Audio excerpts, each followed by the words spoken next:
Hello everyone, नमस्कार। मैं काजल शर्मा आप सबका आपके अपने चैनल टीचिंग परीक्षा पे आपको स्वागत करती हूँ। उम्मीद करती हूँ कि आप सब लोग बहुत बढ़िया होंगे। आज इस वीडियो के माध्यम से मैं आपको एक बहुत ही इम्पोर्टेंट चीज के बारे में बताने जा रही हूँ। जैसे कि हमें पता है कि बहुत कंफ्यूजन रहती है कि कौन सा कैलेंडर कब रिपीट होगा, कितने साल के बाद रिपीट होगा। तो वो आपको मैं सिंपल तरीके से बताने वाली हूँ। देखिए, कैलेंडर रेपिटेशन की बात करें कि किसी साल का कैलेंडर जो है कब कब रिपीट होता है, इसके तीन ही मेन चीजें हैं, तीन ही मेन पॉइंट है। सबसे पहला मेन पॉइंट, जो भी साल आपका लीप वर्ष होता है, जो भी साल आपका लीप वर्ष होता है, वो उसका कैलेंडर जो है 28 साल के बाद रिपीट होता है। जैसे कि मान लीजिए 2012, ठीक है, 12 हमारे पास क्या है, लीप वर्ष है।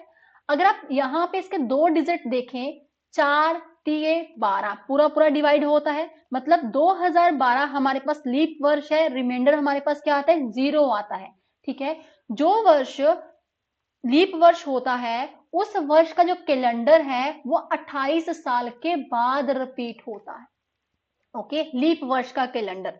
दूसरी बात करें, अगर लीप वर्ष में, अगर लीप ईयर में एक साल जोड़ दें, लाइक 2012 था, मैंने कहा कि ये 2013 है, जब 2009 है, जब 2025 है, 2005 है, लीप वर्ष में एक साल जोड़े तो उस साल का जो कैलेंडर होता है ना, उस साल का कैलेंडर 6 साल के बाद रिपीट होता है। लाइक 2013 हो गया, 2005, 2025, लीप वर्ष के एक साल, नेक्स्ट वाले एक साल जोड़ेंगे, उस साल का कैलेंडर क्या होता है, 6 साल के बाद रिपीट होता है।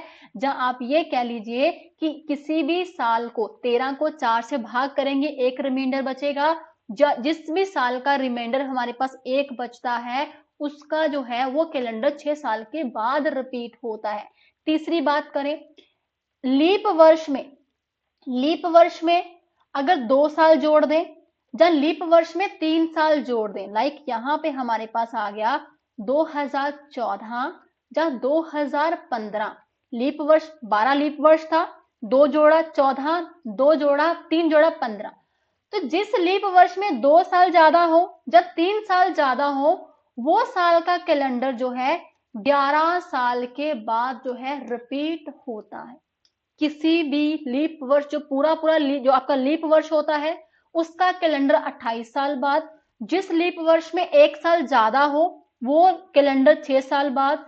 जिस लीप वर्ष में 2 साल ज्यादा हो, 3 साल ज्यादा हो, वो कैलेंडर 11 साल के बाद जो है रिपीट होता है। अब आपके दिमाग में आ रहा होगा कि मैम अगर लीप वर्ष में 4 साल और जोड़ दे, अगर लीप वर्ष में 4 साल और जोड़ देंगे फिर वो क्या बन जाएगा, वो हमारा लीप वर्ष ही बन जाएगा। तो लीप वर्ष का कैलेंडर जो है 28 साल के बाद रिपीट होता है।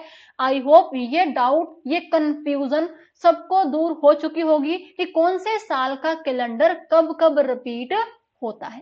तो चलिए, ऐसी और इंफॉर्मेशनल वीडियोस के लिए जुड़िए मेरे साथ टीचिंग परीक्षा चैनल के ऊपर। मिलते हैं नेक्स्ट वीडियो में नई इंफॉर्मेशन के साथ। तब तक के लिए हंसते रहिए, मुस्कुराते रहिए। God bless you, bye bye and take care.